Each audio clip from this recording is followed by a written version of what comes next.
Rome, dawn. The first rays of sunlight strike the arches of the Colosseum, turning its stone to gold. The arena seems to breathe with the city itself. For now, the sand inside lies silent, but it still carries the stains of yesterday's slaughter, dark patches of blood soaked deep into the earth. Beneath the seats, a different sound grows, the low guttural roar of caged beasts, lions pacing, ribs sharp against their golden fur, panthers clawing iron bars, their eyes blazing with hunger, elephants stamping in fury, chains rattling like thunder in the tunnels. They are kept half-starved, so that when they are released, the rage and hunger erupt together. Above, the city stirs. Crowds pour into the stone steps, merchants shouting, vendors carrying baskets of bread and jars of wine. The voices merge into a single roar, impatient, eager, hungry for the spectacle that is about to begin. Because the arena is not just a stadium, it is the beating heart of the empire. Here emperors prove their power. Here the people feast on blood instead of bread, and their cries of approval echo louder than any army's triumph. But the origins of this brutal tradition were not born in marble or under imperial command. They were born in something far older and far darker: a funeral. The year is 264 BCE. Rome is not yet an empire, but a republic clawing for dominance, restless and ambitious. A nobleman, Decimus Junius Brutus, has died. His sons seek to honor his memory, not with statues, not with prayers, but with blood. They gather 6 slaves, arm them with weapons, and order them to fight to the death. The crowd watches, horrified and then thrilled. As the sand turns red, Rome discovers a new ritual: to honor the dead by sacrificing the living. What began as ritual sacrifice would not remain a private ceremony for long. Rome was a city addicted to power, and once it tasted the mix of blood and applause, it demanded more. Within a generation, these funeral duels spread.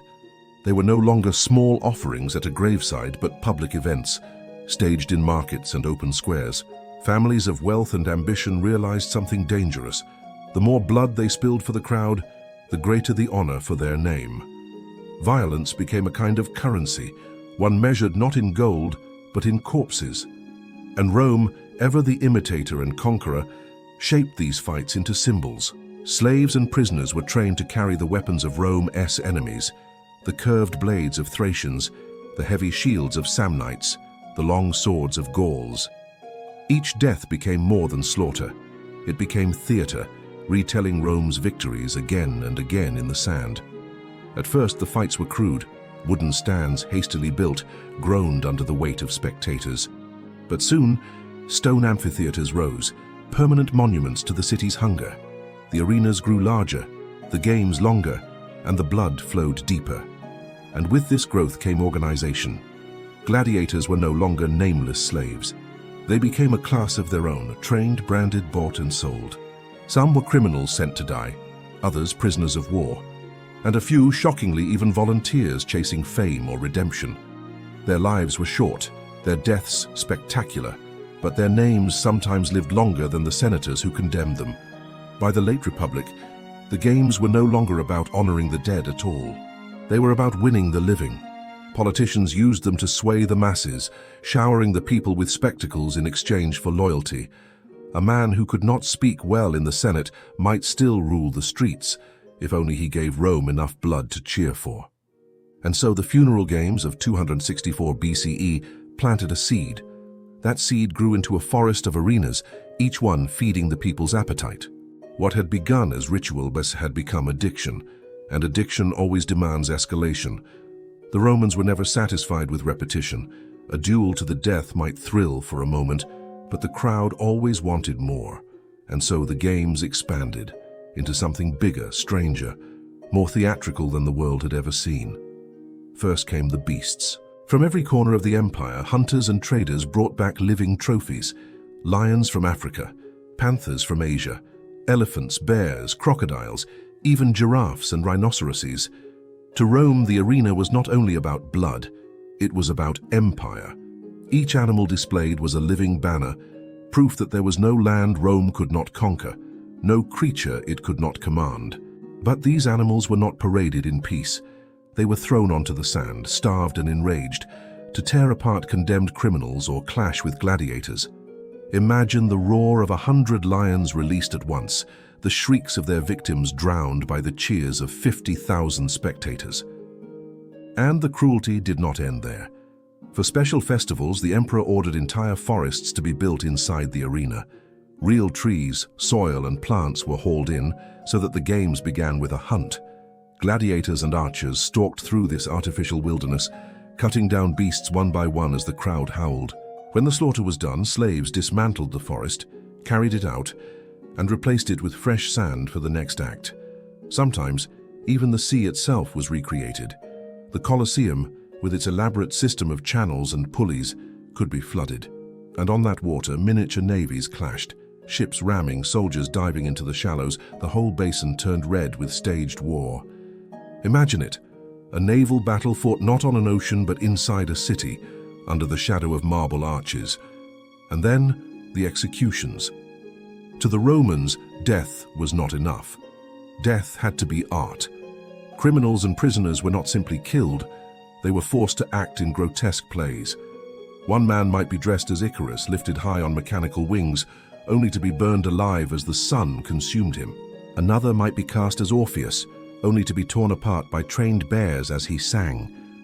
The line between myth and murder blurred, and the audience loved it. The louder they screamed, the more extravagant the shows became. By the 1st century CE, the games had become a machine. Part religion, part politics, part madness. They could last for days, sometimes weeks. Tens of thousands of animals slaughtered, rivers of blood spilled, all in the name of entertainment and power. And in the center of it all, the emperor sat in his special box, the master of life and death. With a gesture, he could end a man's suffering or prolong it. With a thumb turned one way or the other, he played God before the eyes of Rome. The arena was a mirror, and in it Rome saw not only its power but its madness. And at the center of that madness stood the emperors. For the rulers of Rome, the games were never just entertainment. They were a tool, a stage on which to display generosity, authority, and sometimes their deepest desires. Caligula, remembered as a tyrant, treated the arena as his private playground. When the crowd grew restless, he did not hesitate to order ordinary citizens thrown to the beasts. Not criminals, not prisoners, but spectators who had angered him. His cruelty was as unpredictable as it was absolute. Nero, obsessed with art and performance, blurred the boundary between stage and throne. He forced senators and nobles to watch executions reenacting myths, turning human suffering into operas of agony. Under him, the arena became both theater and torture chamber, but no emperor embodied this madness more than Commodus. The son of Marcus Aurelius, the philosopher king, Commodus descended into spectacle with a hunger unmatched.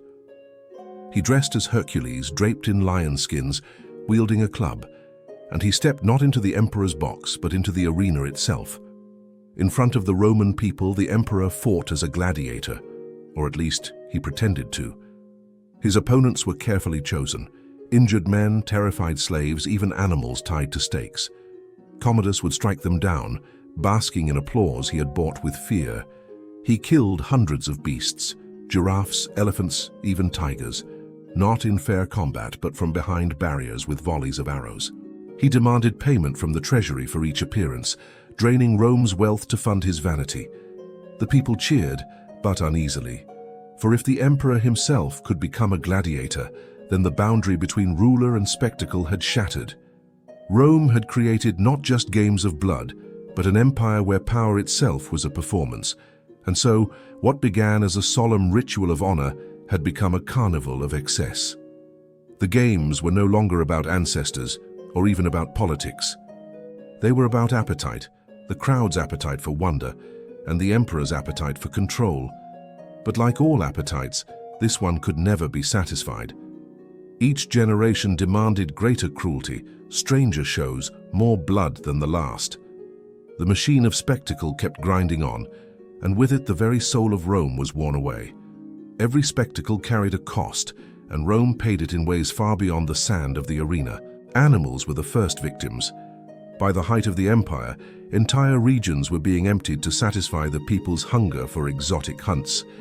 North Africa's lions, once roaming in vast numbers, were driven toward extinction. Elephants, captured in great herds, were slaughtered in waves. Crocodiles, leopards, bears, all torn from their homes, dragged across seas, and killed for applause that faded in a single afternoon. The ecological devastation was staggering. Regions that had thrived with wildlife for centuries grew silent, their populations destroyed, their balance broken. All so that Rome could watch the world's beasts die on command. But the greater cost was human. Tens of thousands of men and women passed through the gates of the amphitheater never to return. Gladiators, criminals, prisoners of war, slaves, bodies feeding the machine. A few achieved glory, their names whispered like heroes, but most died nameless, their lives forgotten before the sand was even swept clean. And then there was the crowd itself.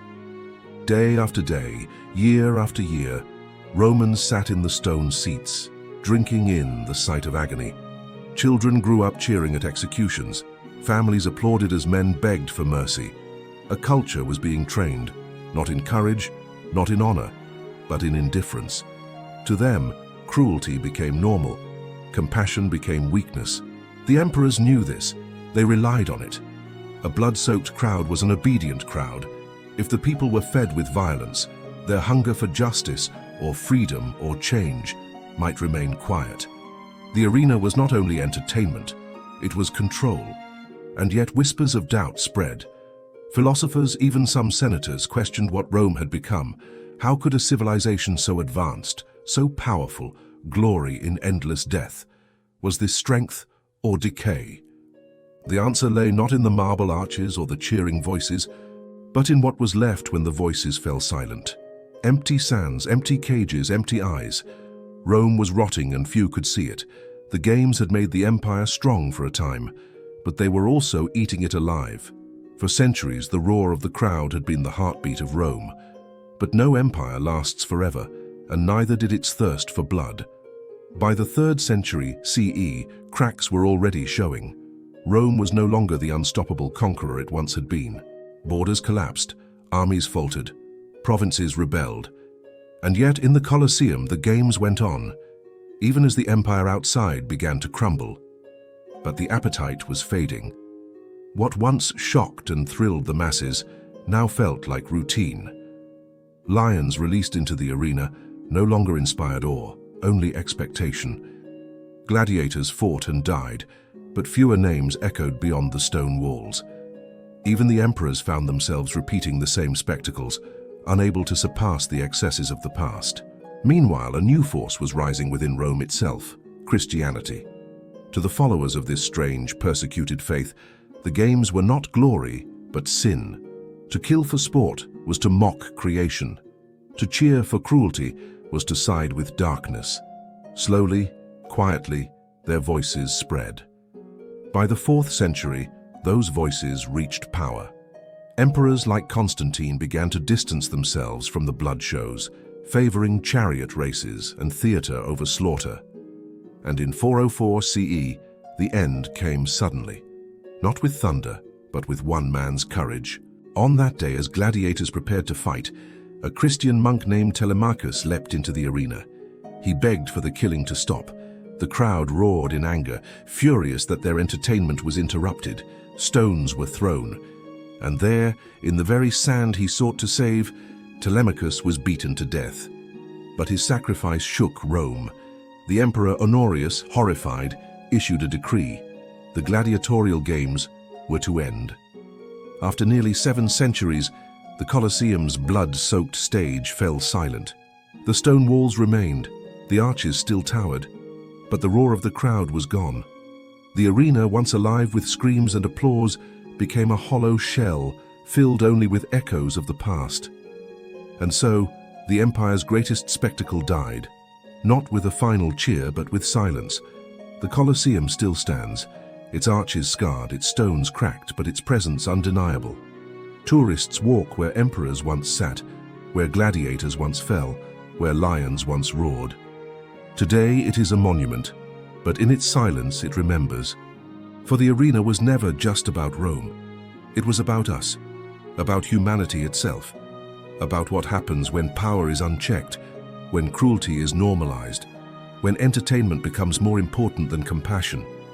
The Romans believed the games made them strong, that by watching blood spill, they proved their dominance over nature, over enemies, over death itself.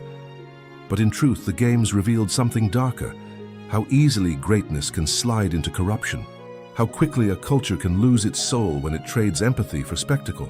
And yet, the fascination endures. Modern eyes still look at the Colosseum with awe. Films, books, stories. We are drawn to gladiators, to the clash of steel and the roar of crowds. Perhaps because deep down we recognize that the hunger that drove Rome has never fully disappeared. The Colosseum is a ruin now, but it is not silent. It speaks, it warns. It tells us that civilization is fragile, that cruelty disguised as entertainment corrodes from within, and that even the mightiest empire can collapse when it confuses blood with glory. So when you stand before those ancient arches, remember, beneath your feet lies a stage where thousands lived and died for applause. Remember the beasts, the slaves, the emperors who played at being gods. Remember the roar of a crowd that could shake stone. And ask yourself, if Rome in all its brilliance could fall to such darkness, what about us?